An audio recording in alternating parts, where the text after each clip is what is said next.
Hi, everyone. Welcome to the Lake Superior Living Labs Network mini meetup on seeds. I'm recording this just by myself because I forgot to record the beginning portion, which was my own presentation. So I will record this and then stitch it together where Zachary picks up from the actual meeting with all of the people in the meeting there. And then you can watch the rest of the meetup together and pretty much have the same experience. So here we go. Sharing information about community seed saving as a contributor to social and ecological determinants of health. I'm Rachel Portinga and a PhD student of health sciences at Lakehead University and working on this project.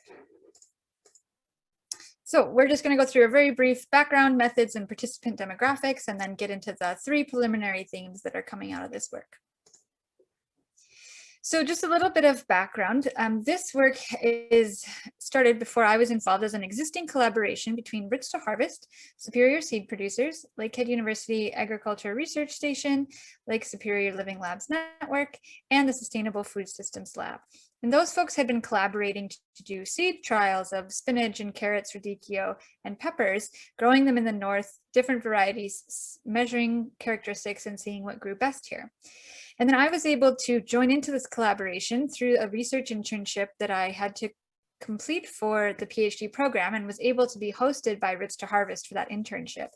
So I was able to add to this work by completing qualitative interviews with various food growers in the area in Northwestern Ontario, which you'll see in just a moment, and change the knowledge we have on that a little bit. The seed trials will continue in next year as well.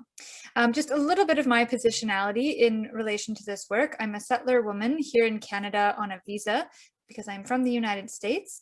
And I am not a farmer or a seed saver, certainly not at the time of these interviews, although now I'm aspiring, certainly. And I've grown small garden plots in my backyard before, and I've worked at my CSA farms for multiple days. But I am by no means directly a farmer. And so I was new to the area and passionate about farming, but new to the topic. So that allowed me to really hear what participants were saying from their perspective. The aim of this project overall is in black text. Explore how food growers in Northwestern Ontario engage with food security, sustainable food production, well-being, and resilience through seed saving. And the question in blue text is the research question we're asked and are trying to answer today. What value do seeds contribute to well-being and resilience in Northwestern Ontario? And then you see more questions in gray, which we did ask and have some data to provide answers to those, but I will not explore that today. So methods, I did 21 interviews in the summer of 2020, and those were all folks that grew food. From there, I pulled data from 12 individuals who identified as current seed savers, and that's the data I'll talk about now. For each of these individuals, we did an interview either over Zoom or a phone call or outside in person, and they were audio recorded, and then I re-listened to them and did a quick transcribe of each, and then coded that and put that together to present it to Roots to Harvest staff, Superior Seed Producers members, and separately a peer student group. And then from each of those 3 presentations, I've received feedback and incorporated that into the data analysis. So right now I'm right in the middle of a thematic network analysis. And so I will present to you the preliminary information we have in just a moment. A few participant demographics here, just to orient ourselves. We had a pretty decent range of ages of seed savers, ranging from people in their 20s to people in their 90s. We had a pretty decent split between folks growing food for 20 years or less who are saving seeds and folks who are growing for 31 years up to 65 years. And this and is growing food, not specifically seed saving. And then I did not ask folks to identify their gender. So this graph on the top right represents only gender presentation, and 9 individuals presented as female and 3 presented as male. And we did ask them to self-identify their ethnicity, 11 participants being identified as white, and the 12th participant identified as white and Ojibwe.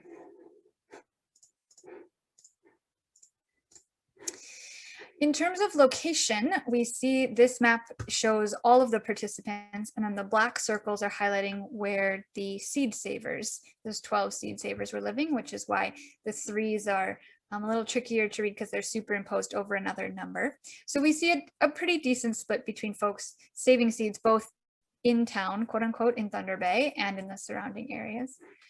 And then if we look at the right on the graph here, we see that all 12 of the seed savers were growing food and therefore saving seeds on their personal property. And then 3 of them were additionally growing on a market farm, and 2 of them were participating in what I've dubbed a neighbor share agreement, just meaning 2 or 3 households were working collectively to grow food on at least one household's property. And I interviewed one person within that share agreement.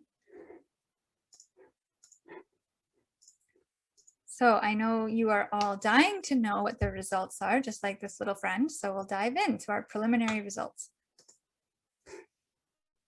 So in doing the interviews, I would always just frame the questions around seed saving. And you'll notice on the slide, I have it now as community seed saving. And that's because when looking at the data, we realized that this was more than just growing seed for myself and nobody else.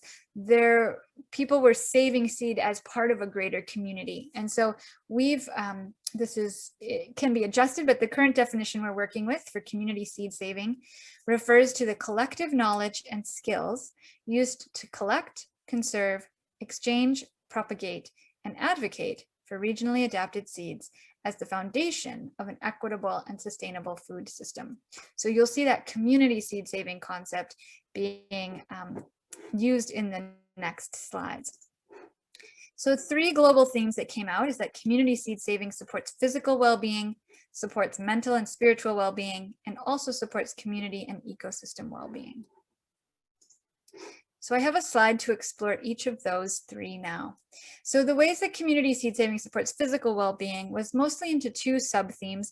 One was that it led to more movement in people's lives, in the seed savers' lives, certainly more frequency, and then also at certain times of the year, increased intensity as well. The other sub-theme was that participants had an improved diet or improved food quality, both in reduced chemical consumption, but also in having a stronger plant-based diet, which they identified as positive. And that diet continuing in the winter months as well, their palate had sort of changed. And so that followed them throughout the year, not just in the growing season. This slide has a little bit more detail on it. So we'll start at the left.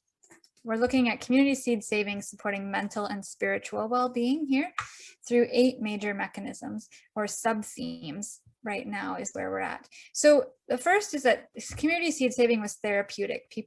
Participants definitely identified it was therapy itself. It was meditative. It was peaceful. Community seed saving also led to lots of joyful emotions among participants. They were happy, they were joyful, they experienced love, they experienced awe and wonder. Community seed saving also helped participants manage their winter depression. For example, folks noticed or commented that in January and February, we're really getting into those deep winter months. It's been going on for a little while. There isn't a whole lot of daylight, but the process of growing and having your seeds, you're now preparing your seeds to become seedlings. You might even be planting them. You might be ordering a few or exchanging with friends, realizing what you don't have anymore. So that really helped motivate people to look forward to the next growing season, get started, look forward to those days, and really kind of pulling them out of that winter depression. Community seed saving also helped mitigate participants' mental stress about global ecological and social concerns. So folks are concerned about climate change and injustice and things like chemicals and GMOs, and a lot of those are large global issues, part of our global food system. And so by saving their own seeds and growing their own food from that seed, they were able to reduce their impact on that system and not contribute to it, at least not as much. And as such, we're able to mitigate their mental stress because they were able to live in such a way that did not contribute to those global systems in such large ways. Community seed saving also supported the ability to feel food secure and seed secure.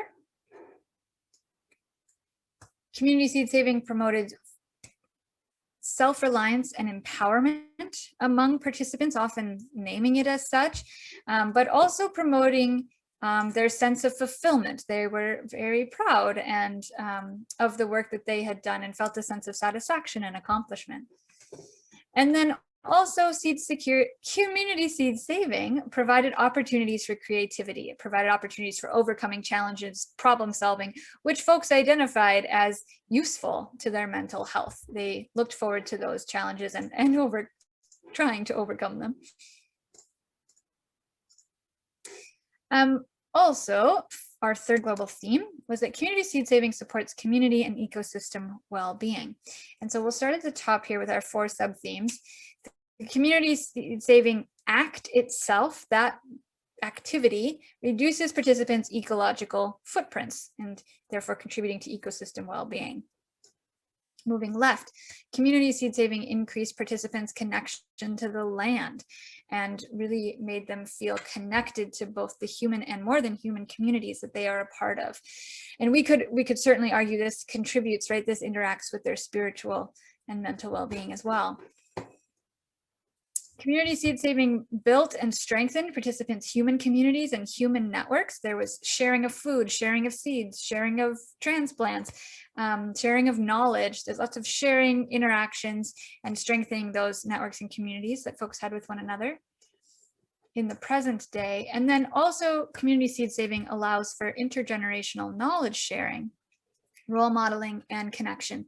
And participants noted that this happened both with kids and sharing this information, sharing knowledge with their own kids for the future. Also the idea of seed saving as preserving or conserving genetic material for the future, and also noting connections to their ancestors and those who had seed saved previously for our benefit today.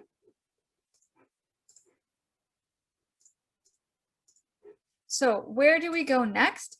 These are 2 major areas that we're still wrestling with or grappling with. One is that resilience is deeply interwoven into many of the themes I mentioned. Every time I try to put it in one spot, it ends up in 8 spots. It can't just be connected to one of those. It's really interwoven. And it's a core reason for community seed saving is for resilience, and a core outcome of the community seed saving is resilience. And when we look at resilience with community seed saving, it's resilience of individuals, resilience of communities, and resilience of the seeds themselves being adapted to this local climate and adaptable to climate change.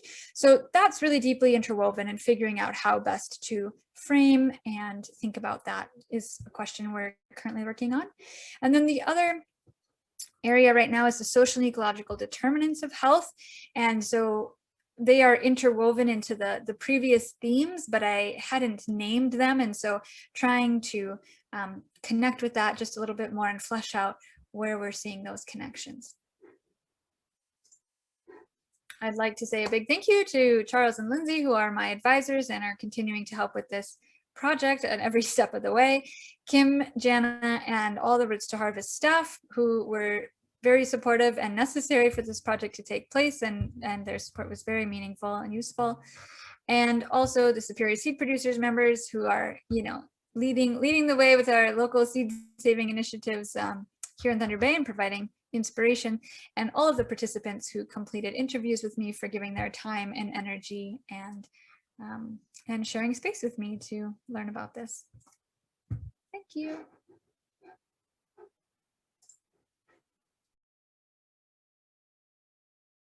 City area originally. When I was going to school for music composition, and I was just kind of realizing that after working on a farm one summer, my summer off, just wanted to have a deeper connection with the Mother Earth, and wasn't really getting that in big metropolis in New York City. So I thought my real dream was to move to a frozen tundra of a town of 300 people after my experience in New York. But I love New York. My family's there. But yeah, I was kind of driven to learn more about seed saving, the sustainable farm I worked on in Vermont, they didn't save their own seeds, and I was kind of wondering why.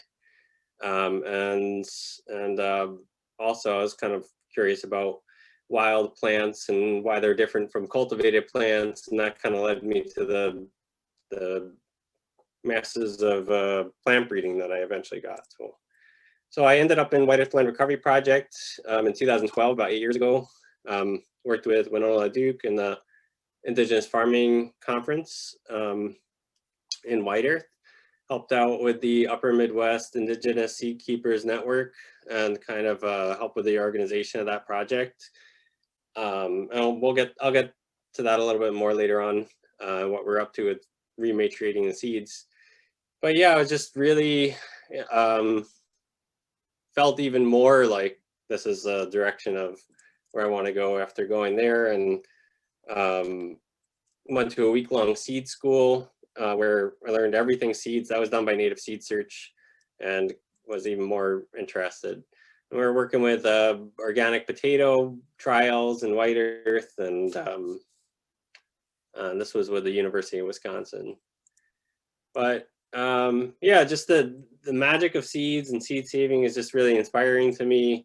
Looking at these really close-up pictures of seeds, it's just the term abundance personified, from one handful of seeds or one seed to 100 to 10,000 to 100,000 in just a few years. I think like Jack and the Beanstalk is a true story where he traded his cow for just a handful of seeds. Where it's just amazing, the story of passing down seeds year to year, generation to generation. And these are just a few of these kind of miraculous, magical, or inspiring, I think, pictures that just enjoyable to just look at. And that comes from this book here, Seeds, Time Capsules of Life, kind of a good coffee table book, maybe. So yeah, seeds are adapting all the time into the hands of wherever they go. So the little teosinte plants above, originally from Oaxaca, Mexico, turned into this beast of a crop called corn, which has just made its way around the world, replacing traditional grains like millets and other grains that cultures have used for thousands of years, just throwing them away because corn is just so amazing. And this is one of the beautiful crops under our feet, growing for hundreds and thousands of years. Not hundreds of thousands, hundreds of years and thousands of years. But yeah, the migration of corn is just pretty miraculous, how it went up through North America and down through South America. And we see here the agricultural history of the last 10,000 years of the adaptation of crops. And I think this will bring me into what Rachel was talking about with resilience, as well as a community where these seed stories kind of inspire as well. And we've got a Seed Stories podcast where you can listen to some of these. This was Sasha's Altai tomato, where seed keeper Bill McNorman went to Russia and under the Iron Curtain in, I think, 80s, where he was at a gathering, and this man Sasha was there, and they were doing some sort of seed swap or talking about their seeds, and Sasha said something in Russian, turned around and just started walking up his mountain. This is his village there, and the other translator said, that was Sasha, and he's got some seeds to share with you. And he literally went up and down a mountain that was 12 miles back and forth, and came back like 6 hours later with those seeds. So that's how important those seeds were to Sasha, and that's how important and how much pride he had of sharing those seeds. It's a part of him, part of that community. This is Dave Christensen, someone I got to know 2014. Spent a few days in his trailer in northern Montana. It's really, really sweet and super intelligent man. And he bred together these 72 varieties of Native American corn. A lot of them don't exist in their, that you can't find them, but you can find them within this population.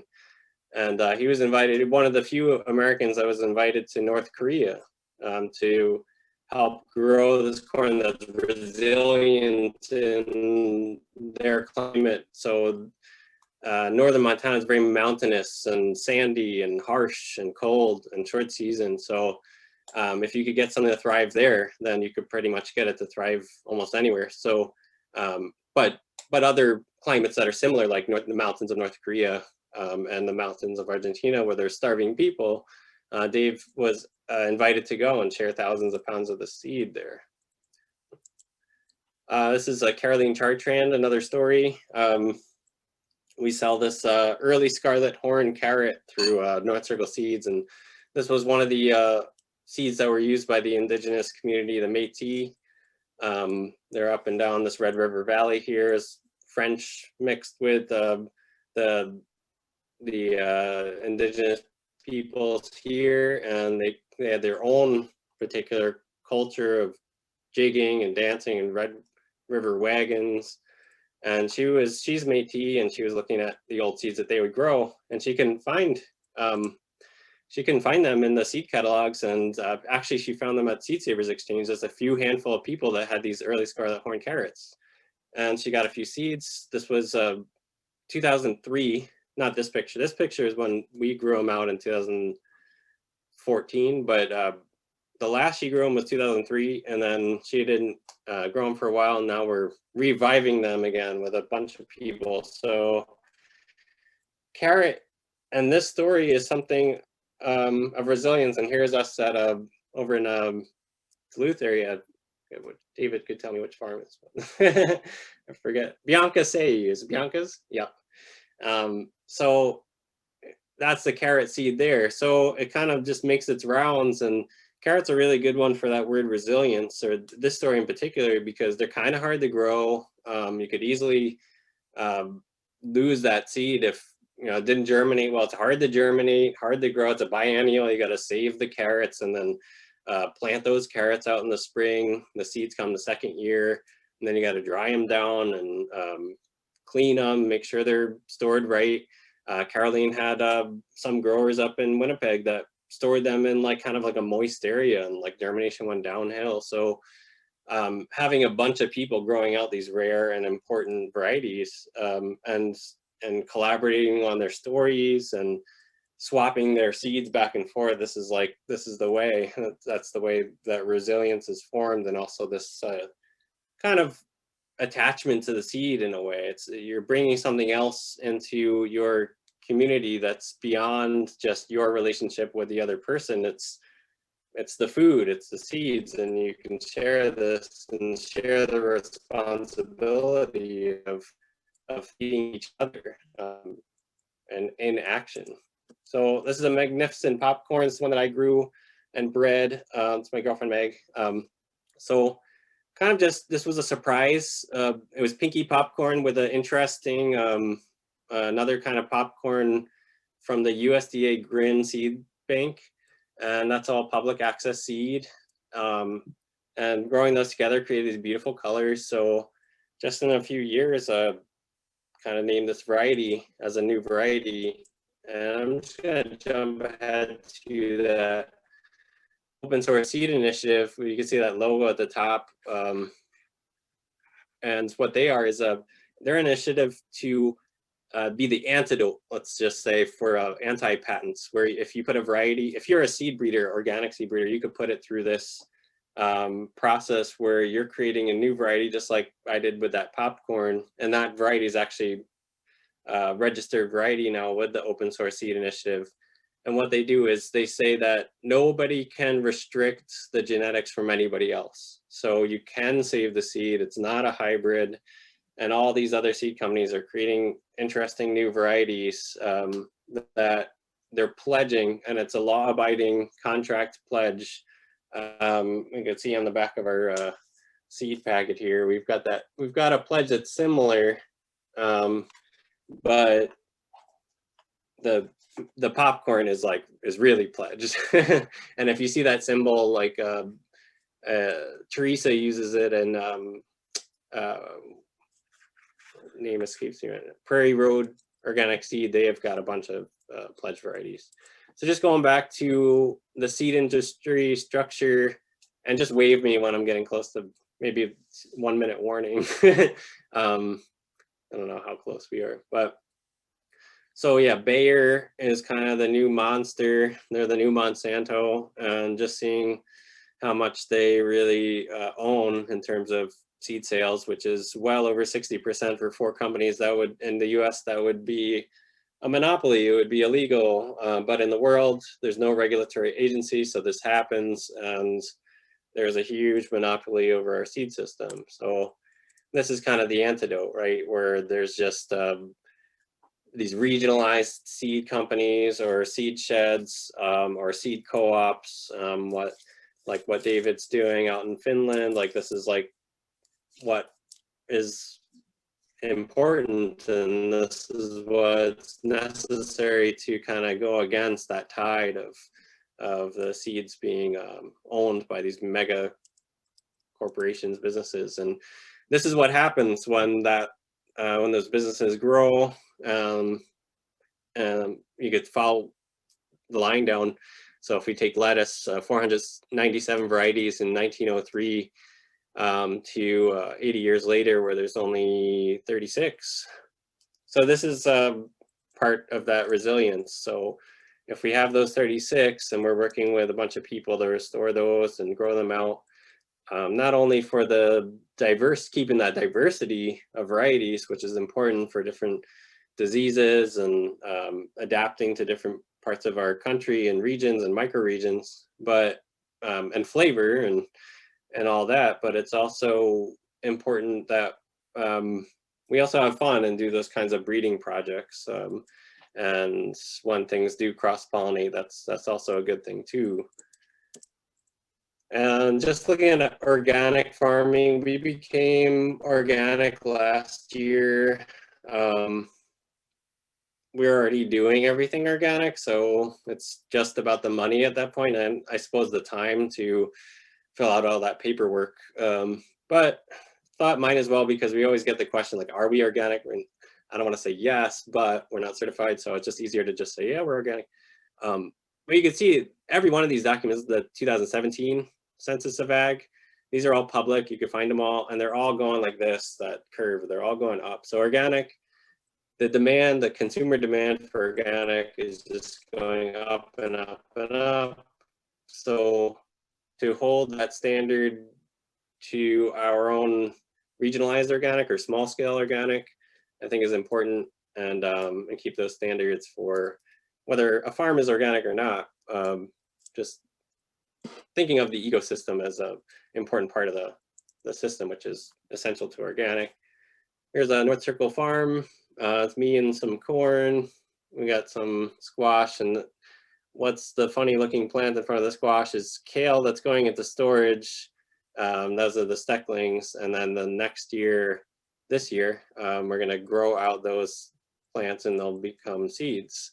So growing for seed is like a little bit different than just growing. There's a lot of other considerations to take in with selection and biennials and space in the field is a lot different. When a lettuce is grown or a lettuce goes to seed, it's a massive plant when it goes to seed. So thinning out and spacing is a consideration. And I think maybe we'll end here if I'm running low on time, but why be part of a regionalized seed keeping network?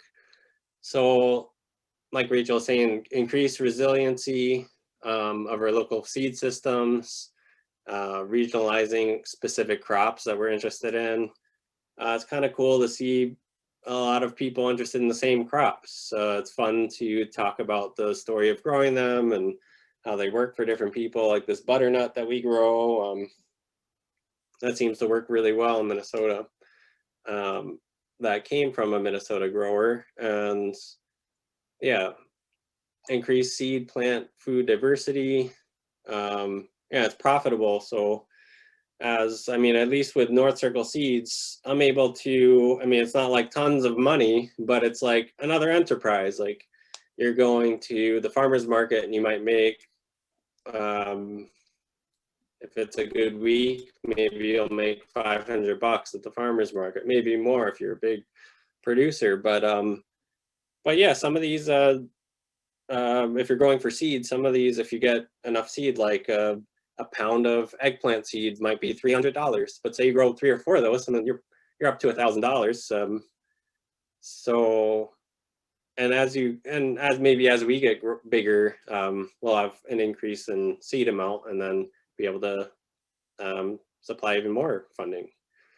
Closing the loop of sustainability, that's just seed saving, saving your own seed. You don't have to spend more money to buy new seed. So looking at open pollinated seed versus hybrid seed that you could actually save yourself. All the seed that we sell is open pollinated, meaning, or heirloom, meaning you could actually save the seed yourself, and we do education on that. Growing together, eating together. And I like that we're like a Minnesota seed company where we could get together every year feasibly. It might take 4 hours, it might take 6 hours, but you know, it's doable. And different from a lot of other seed companies where they have growers throughout the country, it's nice to have these parties like Harvest Party. We're going to do Deep Roots Party over here in Vergas, get together, talk about everything in person. After COVID's over, we'll have a big jubilee, I think, music and dancing and all that. And like diverse 1 or 2 cultural more foods. minutes, Zach? There's a lot Is of that diverse okay? culture. 2 minutes? Yeah. Cool. Yeah, diverse cultural foods. So many diverse cultures right here in Minnesota. So my thought is like not just growing the seed for saving the seed and growing the seed, because that's good to do to keep this diversity, but growing actual varieties that work for foods that farmers can depend on, like with the Hmong community, African community. We're growing a bunch of Congolese African eggplants, and I felt really good that the Oregon Seed Bank, they do a bunch of really great work. They asked for something like 13,000 of those seeds, and they're going to give those out to a Congolese refugee. So projects like that, or just growing out seeds that, you know, of foods that opening our horizons of different kinds of foods and trying different kinds of foods with people from different cultures is just fun to do, and great to know your neighbors and people and communities within Minnesota. And yeah, telling our seed and food stories, and I'm sure all sorts of other reasons. You don't need to know it all. This good book, Seed the Seed, they call the Seed Saving Bible. The organic seed growers, maybe like Seed the Seed is like beginner's edition, or it kind of has it all, but then organic seed grower kind of gets to a little bit more specifics. John Navazio talked about seed stories at Suwico, and went to Oaxaca, Mexico, and this is kind of getting to that diverse communities, diverse foods. We were growing the ají peppers, the blue corn that came from Mexico, making tortillas, and African eggplants. And seed rematuration with the 3-step process is getting the seeds from the Science Museum of Minnesota, growing those seeds out, making sure they grow. There's so many seeds that we want to make sure that they're interesting and they kind of have good qualities to them. And then once we figure that out with the community that they might be going to, say if it's this Mandan squash right in the middle of the page, we were able to give back a couple hundred, or probably a couple thousand actually, seeds of that back to the Mandan community. So that was a project that I was involved in from 2013 to 2017, and we still grow out a lot of these older seeds from that science museum. Dream of Wild Health is doing a lot of that work right now, but I still have a lot of the corn that we're growing out. This is part of my day job, White Earth Mobile Market. We grow out traditional foods from White Earth and sell as a grocery store. So that's it. North Circle Seeds. Yeah, we're a Minnesota organic vegetable seed company, and and we've got about 50 varieties, and looking to maybe have something like 60 or 70 next year, just to kind of have the full catalog of melons and watermelons and whatnot that we'll add. But yeah, we're interested to hear any questions and discussion. Thanks.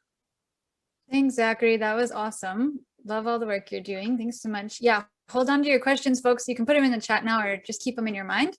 We're going to turn it over to David. Great, go for it. All right, so I'm going to try and do this quick so we have time for question and answer. I'm just contacting you from Finland, Minnesota, Round River Farm. This is a picture of our farm. Ironically, I'm also from just outside New York City, grew up there, and moved here 33 years ago by picking it on a map. And so as we look at our farm, we've also been part of, a lot of training of next generation farmers, but also starting an aquaponic farm for the city of Silver Bay along the shore. Wolf Ridge Organic Farm, which is designed to grow all the vegetables for the school there, 160,000 meals, 0 this year. And also helped contribute to the starting of the Agroecology Center. The cool thing is we have Stefan Meyer here from the Agroecology Center. So if we have Q&A, any questions on that, I'm going to ask him to step in. My work is with the Northeast Regional Sustainable Development Partnership. I got hired 2 years ago, first time healthcare by the University of Minnesota. And it's a citizen-based process. The citizens vote and make policy and direct the direction. We have a crew out of UMD.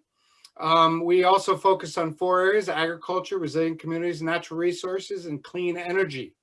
And so the principles we use is our partnerships is trying to connect communities with universities. And it all has to come from a community champion, a leader. And sustainability is the lens in which we look at these projects.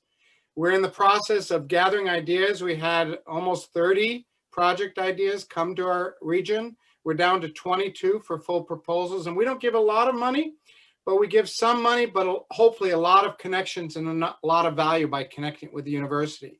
One of the neat projects we got to work with was North Circle Seed with Zachary. This is him at the Two Harbors education session and also threshing with a farmer in southern Minnesota, and working on stories. So we really want to be coordinated and connected with all of the different parts going on. One of the parts that was going on at the same time, Zachary started working with us in Northeast, was the Finland food chain, and Stefan is also the manager of that project here in Finland, Minnesota. First thing we did, we went to Seed Savings Exchange under the idea of let's start a farmer seed saving co-op. And we got training. One of the best things we learned there is that we actually knew enough to get started. And so that was really helpful. 6 farmers, 5 different farms went to the event. And we then did a class. Zachary came on over to help participate in the seed class. Again, I just added your phrase, Rachel, community seed saving, that idea of that broader concept of seed saving, which has really resonated with me. The other neat thing about the Finland food chain is the Wild Rice Project. One of the cool things about this is we're looking to build a facility. And so we're going in an old school, looking at updating it. And what's cool about this is it's also opportunity for small grains and seed processing.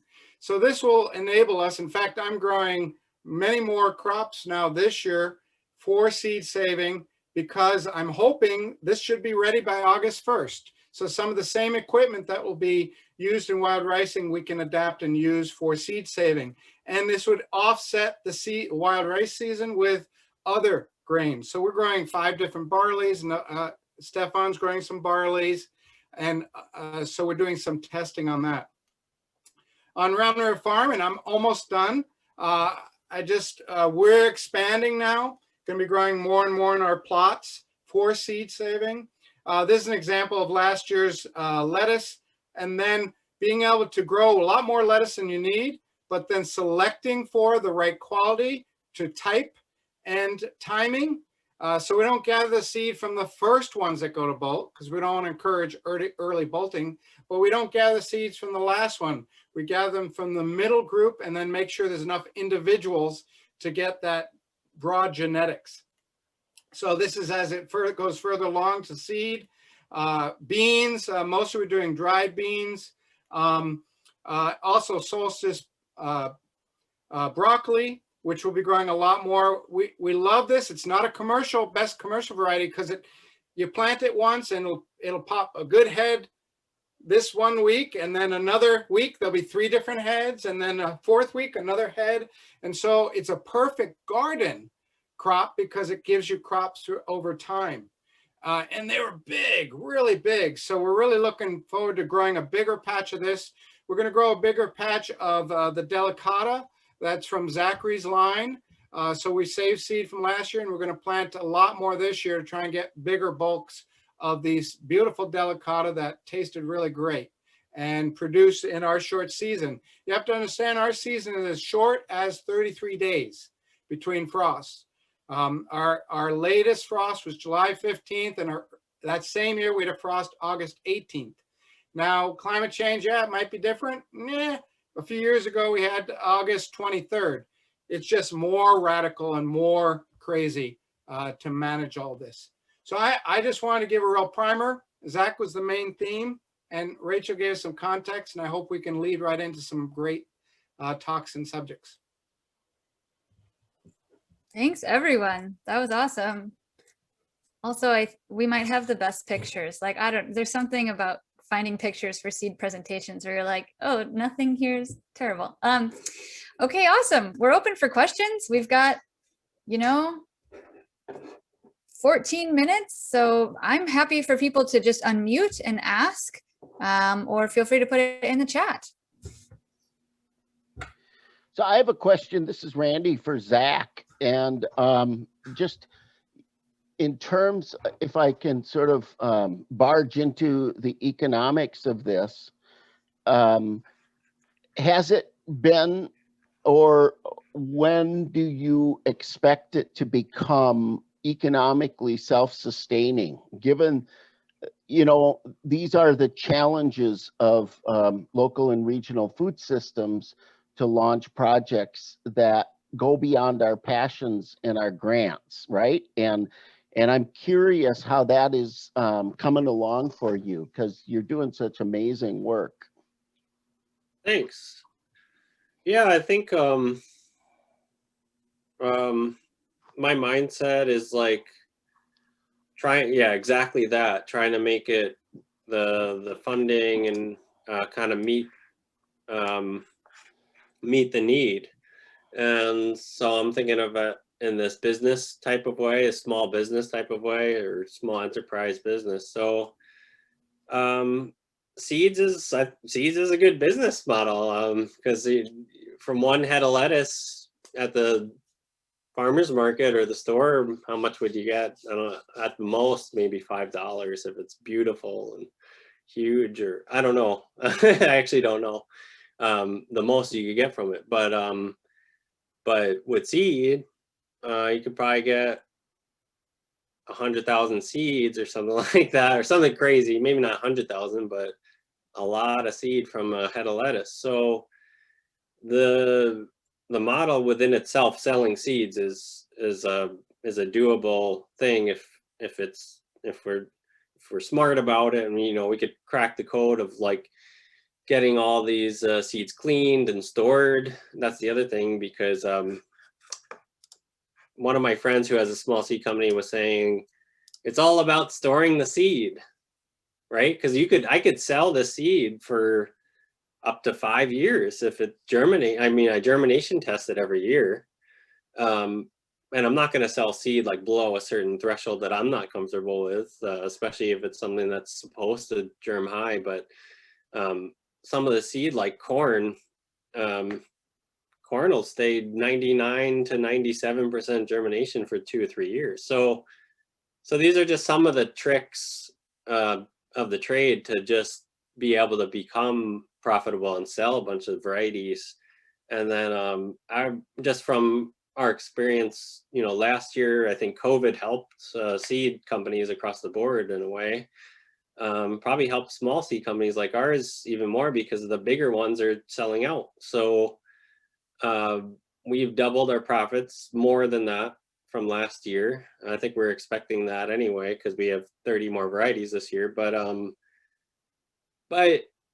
saying like I'm thinking like in another year or two we'll become sustainable, and then overall 3, 4, 5 years from now we'll become pretty profitable as a one employee situation, given I'll be hiring people with the farm, and then as seed production wise, like I was saying, like we've got a really good, that I could share a list of how much people could potentially make from producing seed for North Circle Seed, and it's only ever going to really be like a handful of people, but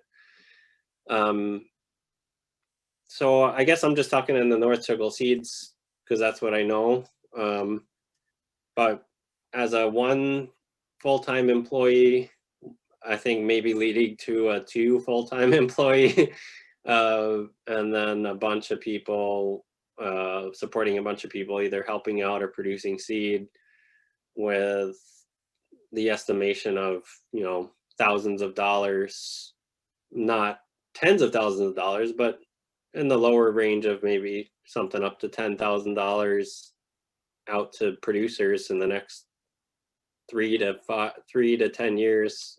I'd estimate that, if that kind of gives a perspective of it. Thanks for the question, Randy, and answer it, Zachary. Charles, I see your hand is up. Hi. Excuse me. Thanks so much for your presentations. Really, really interesting to see what's happening in kind of different places, but all sort of the same place in an odd way, which kind of leads to my question around, and it's, you know, in some ways, I guess the premise of this is that seeds are so much based in like a local place, right? Like the soil matters, the climate matters, the techniques you're using, like everything is so place-based. And at the same time, you know, seeds throughout history have moved in different places, and we've seen, like, you know, even before, you know, the modern economy, I mean, seeds were brought from different, you know, to different places. And actually, what's interesting up here in Thunder Bay, there were some anthropologists that actually found corn seed, like that predate European settlement, which is, you know, maybe not, shouldn't be surprising, but it means that, you know, people were trading seed well before, you know, the white people got here. And I guess the question I wanted to ask you, maybe all three of you, is like, do you see opportunity to kind of connect or network or share like around this kind of Lake Superior watershed as a way to, I mean, I'm hoping the question is yes, but I guess my question more is around like recognizing the kind of importance of the kind of place-based context of seeds and the opportunity to connect with each other in different places. Like, what does that look like, and how, I mean, I'm really trying to wrestle with, like, I know Rachel is too, like, how do we do this? Like, what does it look like to connect kind of seed networks from different places? Yeah, to different places. That's my question.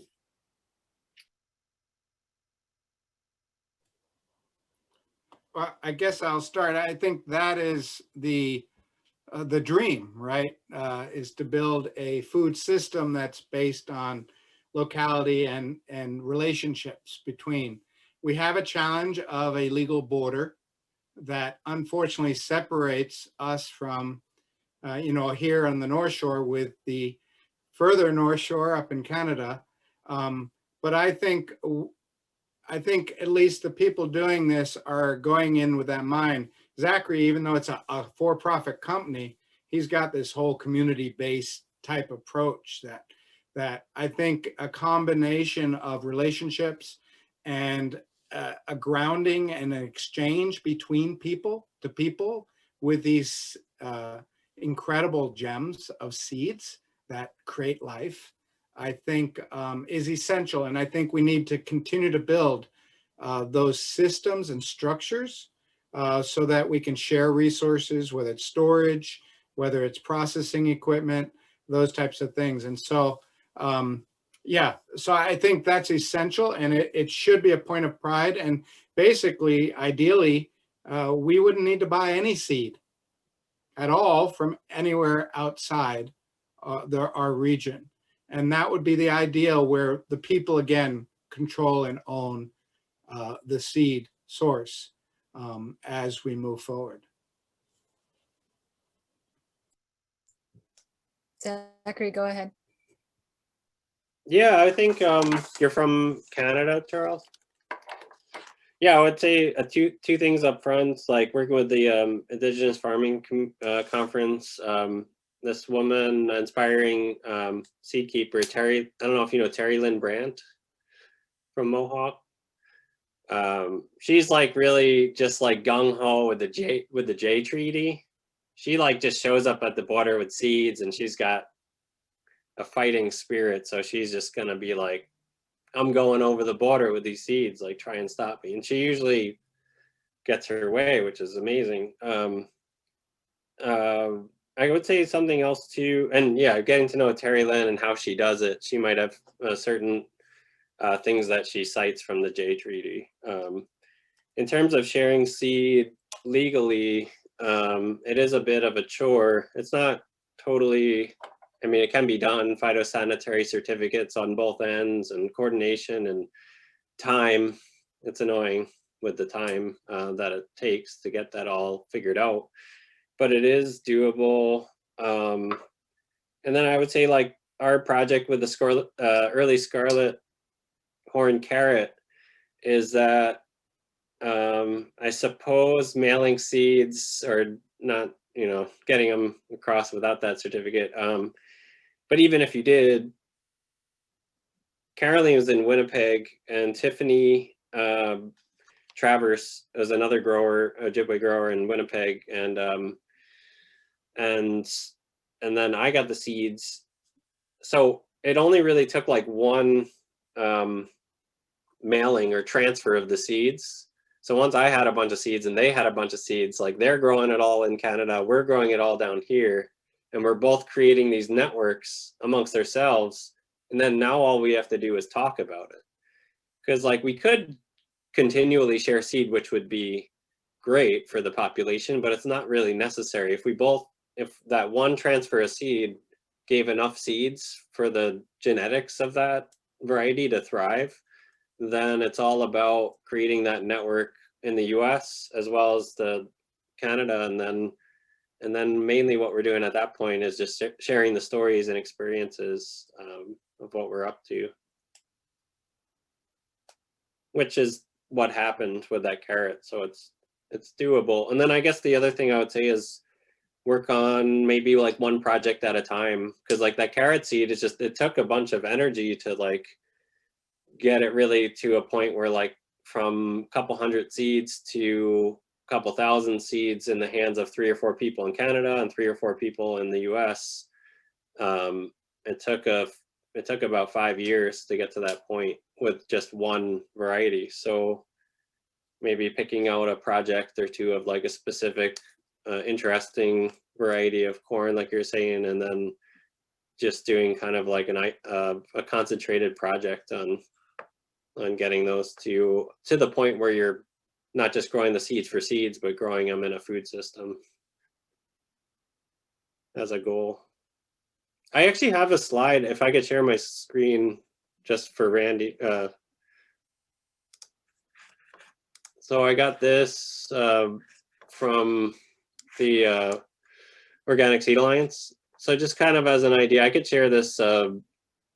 This was so useful for me, as you could tell, for a seed company. Like, what do I charge people? What's like the normal pricing? And so I got this just a month or two ago. But it's nice because it has the Nature Nurture Seeds, which is a smaller seed company, and then Seed Savers and I'm Mowing, which are bigger seed companies. So it kind of has this nice range of small to big on some of these crops that are pretty, everybody knows these crops. So, And I think but I could share that. What was that? The economics that you're talking about, Zachary, is shifting to seed production shifted us in how we prioritize our work. But to cull down the lettuce, we sold heads of lettuce. We just didn't sell the perfect ones. We sold the good ones. And so we were able to sell the whole bed of lettuce minus 20 plants that we were holding for seed. And so in that way, there's still pretty good economics. We didn't do a lot of seed saving when we were just commercial because the lens was different. But now that we have the lens of seeds, now we can do commercial around that. So certain things are better for that than others.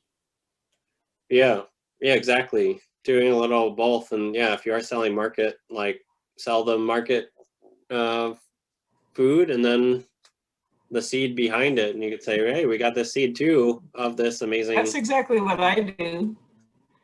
On my little farm at Bear Haven, I started as a market garden. And then when I began seed saving, it just sort of organically with a small O happened that I realized, well, I'm saving these ones for seeds and these other specimens that were the wrong size or shape or were looking like going to seed too early or whatever. If they were marketable, not the ones that were going to seed, but just the ones that I wasn't saving for seed, my garden became much more profitable. Great. Thanks for sharing, everyone. This is awesome. I realize we're 1 minute before 3 o'clock here, or 2 o'clock if you're in Central Standard Time. So we have reached the end of our session. So thanks to everyone who presented and shared. Thanks for all the questions. It sounds like people have ideas percolating, which is exciting. And I'm sure we'll continue to stay in touch, but I'll let you go and get to the rest of your day. I put it in the chat. Our next network event is on the weekend of March 27th and 28th. It's the Duluth Power Dialogue. And so more details and invites will come to that later. But thanks for being here today. Thanks. Really Thanks, great. Rachel. Interesting. Thanks, Rachel. everyone. Thanks. All right. I will end for all. Well, I Thank you, will stop. Rachel. Yeah, of course. Thanks.